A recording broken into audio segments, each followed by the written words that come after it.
मांगे पूरी करो, हमारी मांगे पूरी करो, हमारी मांगे पूरी करो, ठेकेदार एकता जिंदाबाद। नमस्कार, ये मेरे साथ फ्रेम में काफ़ी ज़्यादा चेहरे दिखाई दे रहे हैं, जाने माने चेहरे हैं।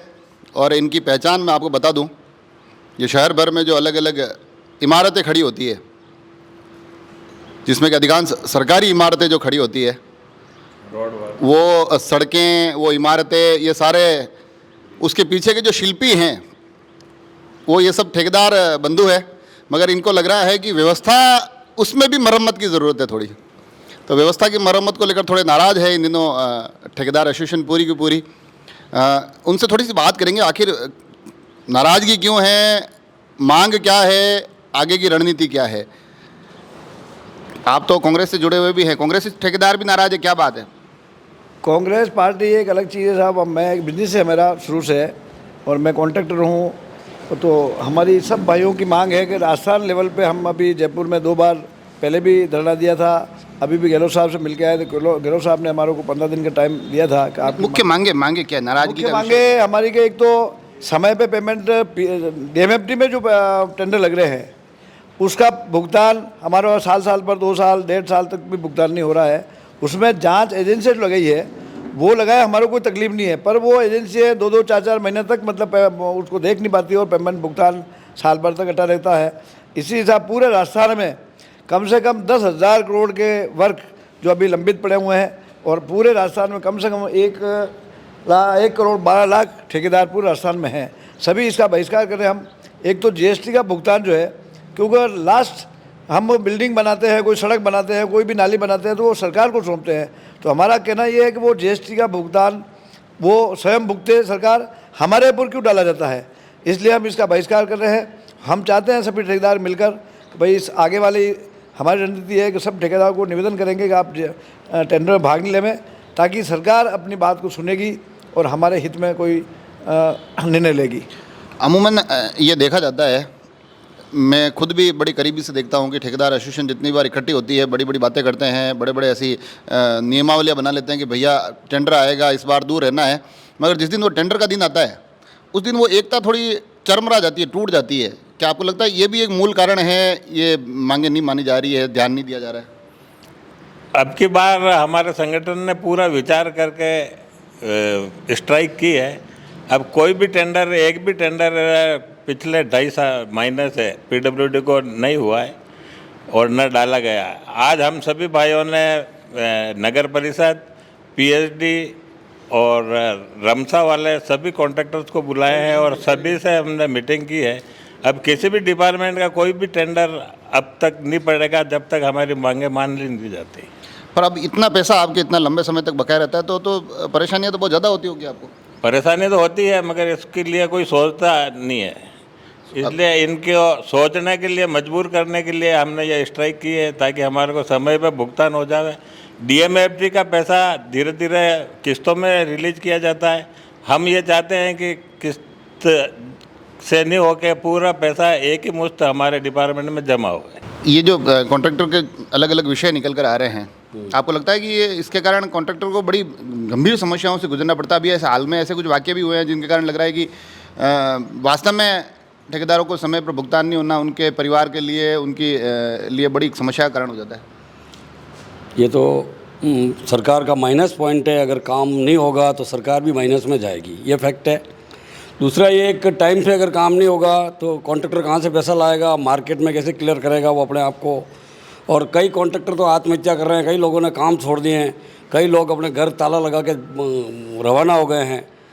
तो ऐसी स्थिति में क्या काम करेगा, कैसे उसका घर चलाएगा, कैसे सरकार में वो उम्मीद करेगा कि हम काम करें। कॉन्ट्रैक्टर की तो ये हालत है कि मार्केट में 75% उधार करके काम करता है कॉन्ट्रैक्टर, फिर पैसा कहाँ से आएगा। आप बात कर रहे हैं, भाई साहब हमारे साथ है, भाई साहब को फ्रेम में लेना। सबसे पहले मैं जब राजसमंद में नया नया आया था तब सबसे पहले भाई साहब के घर में रुका था, किराए पे रहा था। तो मैं ये जाना था, अभी मेरे को थोड़े दिनों पहले एक ऑटो ड्राइवर मिला है, सच्ची घटना बता रहा हूँ, 4 दिन पहले की। और मैं उनसे बातें कर रहा था तो उन्होंने कहा, नाथूद्वारा साइड के थे, उन्होंने कहा मैं पहले ठेकेदारी करता था, मगर वो पेमेंट के कारण इतना परेशान हो गया कि मेरे को टेम्पू चलाना पड़ रहा है। ये वास्तविकता बता रहा हूँ 4 दिन पहले की। तो वास्तव में इतनी गंभीर स्थितियाँ है क्या? बिल्कुल गंभीर स्थिति साहब। ठेकेदारों का करोड़ों रुपए का पेमेंट 2-2, 3-3 साल तक पता नहीं आता ही नहीं है। और काफ़ी परेशान होते हैं और काफ़ी समस्याएं हैं। ठेकेदारों की मांगे भी है। पहले गारंटी मतलब गारंटी 3 साल की थी और अभी 5 साल कर दी है। तो हमारी मांगे है कि वापस 3 साल मेंटेनेंस की गारंटी होनी चाहिए। 3 साल आप वापस उसको करना चाह रहे हैं। और बिल्डिंग में सैनिटरी की गारंटी 1 साल होनी चाहिए।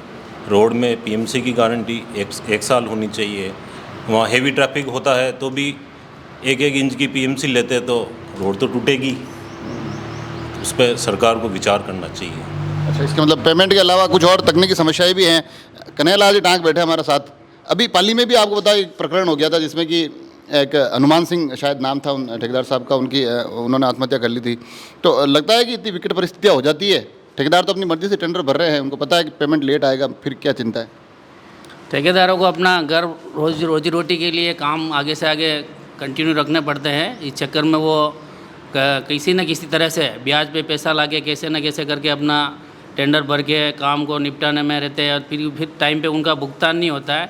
तो इस कारण जैसे पहले हुआ था पाली में आत्महत्या का, ऐसे कदम उठाने पड़ते हैं। और वर्तमान में हमारे यूनाइटेड कॉन्ट्रैक्टर एसोसिएशन की ओर से सभी पूरे राजस्थान में सभी प्रदेश भर में BS राव साहब के नेतृत्व में सभी ठेकेदारों ने अभी हड़ताल 2.5 महीने से कोई भी टेंडर PWD में नहीं डाल रहे हैं और दूसरे अन्य विभागों के ठेकेदारों को भी हम साथ में लेके चल रहे हैं। जो भी हमारी समस्या है वो माननीय एक बार तो CM साहब से मिल चुके हैं और इस हड़ताल को ज़्यादा से ज़्यादा वृहद रूप में और आगे बढ़ाने के लिए हम प्रयासरत हैं और निवेदन करेंगे राज्य सरकार से कि वो जल्द से जल्द हमारी मांगों को समर्थन करें और ठेकेदारों को राहत प्रदान करें। मुख्य रूप से जो है हमारी DLP जो 5 वर्ष है उसको 3 वर्ष किया जाए। GST का जो डिफरेंस है 18% जो हुआ है वो ठेकेदारों को भुगतान किया जाए। रिन्यूअल जो है हर 2 साल में होता है उसको 5 साल किया जाए। और भी छोटे मोटे कई मांगे हैं जिनकी समर्थन में हम सभी BS Rao United contractor association के साथ में हैं। जल्द से जल्द हमारी मांगों का निदान किया जाए। पीछे जो एक चेहरा दिखाई दे रहा है वो अभी समग्र शिक्षा का एक वीडियो आया था थोड़े दिनों पहले, और समग्र शिक्षा के उस विभाग के बाहर धरने पर बैठे रहे पूरे दिन। धरने पे बैठना कुछ फ़ायदा हुआ कि नहीं हुआ धरने का? धरने पे बैठने का क्या फ़ायदा हुआ साहब? एक IN साहब जो लगे हुए हैं उन्होंने उनका ट्रांसफ़र जयपुर करवा लिया है और टेम्पररी चार्ज यहाँ रख रखा है। उससे यही फ़ायदा हुआ कि वो 2 दिन बाद आए हैं पर पेमेंट अभी किसी ठेकेदार को हो नहीं कितना आपका वहाँ कितने लंबे समय से अटका हुआ मामला? मैं तो अभी साल भर से उस डिपार्टमेंट में कनेक्ट हुआ हूँ लेकिन वहाँ की व्यवस्था मेरे समझ से बाहर है। धरना क्यों दिया फिर आपने? धरना वहाँ समय पर बिल नहीं बनना, समय पर मॉनिटरिंग संबंधित अधिकारी का नहीं होना, उससे साइड के ऊपर काफ़ी समस्याएं रहती है। और आप अकेले बैठे दिखे मेरे को, दूसरे ठेकेदार वहाँ तो कोई आए नहीं आपके लिए? 2-3 जने और थे लेकिन वो डर के मारे घबरा गए कि भाई साहब कोई पकड़ के ले जाएगा, प्रशासन तो अंदर फिट कर देगा। पर मैं घबराया नहीं, मेरे को तो जाना है, फिट होना है, मरना है, जो भी होना है हो जाएगा साला, और क्या है। हम तो ये वैसे सरकार के सामने हम कोई बाधक नहीं बनना चाहते हैं कि सरकार का ये जितने भी टेंडर लगे काम नहीं हो टाइम पे। हम तो चाहते हैं समय पे काम हो, पर समय के साथ साथ हमारी भलाई के लिए हमारे बाल बच्चे भी है और हमारे लेबर वर्क जितने भी लेबर बाहर से आती है उनको भी समय पे हम भुगतान कर सकें, हमारी रोजी रोटी भी मिले। हम तो चाहते हैं काम समय पे हो जाए, पर सरकार हमारी बातें नहीं सुनेगी तो हम इसमें और ज़्यादा मतलब ये धरना प्रदर्शन या बहिष्कार करना जो भी है जारी रखेंगे। क्योंकि BS राव साहब ने कहा है कि जब तक आपको समय पे भुगतान नहीं होता है और हमारी मांगें नहीं मानी जाती है, मतलब डिफेक्ट लाइबिलिटी जो ज़्यादा 5 साल कर दी है, समय पे भुगतान नहीं हो रहा है, वैसे जैसे जो काम मांगे हैं 10-15 मांगे उसमें मान ली जाएगी, वैसे गहलोत साहब ने कहा है। और हम भगवान से प्रार्थना करते हैं गहलोत साहब हमारी बात सुने, क्योंकि वो अच्छे नेचर के आदमी है, भले आदमी है, तो हमारी बात को जरूर सुनेंगे। भले आदमी, पेमेंट तो कर ही नहीं रहे। और मैं एक और बात कहना चाहता हूँ, अभी हमारे एक प्रकाश जी श्रीमाली जो खमनौर के पास, कैलाश जी श्रीमाली खमनौर के पास के रहने, उनका एक्सीडेंट में डेथ हो गई थे। तो हम सभी ठेकेदार जो बैठे हैं उनको एक श्रद्धांजलि अर्पित करना चाहते हैं। तो भगवान उनकी आत्मा को शांति दे और उनके परिवार को शक्ति दे। तो देखा आपने, पूरा मुद्दा ये है। इस 2 लाइनों में आपको मैं इस पूरे मुद्दे तो को जिम्मेदार लोगों के सामने रख दूंगा कि जो लोग सभी के लिए सड़कें बना रहे हैं, सभी के लिए बिल्डिंगें बना रहे हैं, उनके घर की चिंता करना भी हम में से हर एक का फ़र्ज़ है। आप सब लोग जुड़े रहे राजसमंद एक्सप्रेस से। धन्यवाद।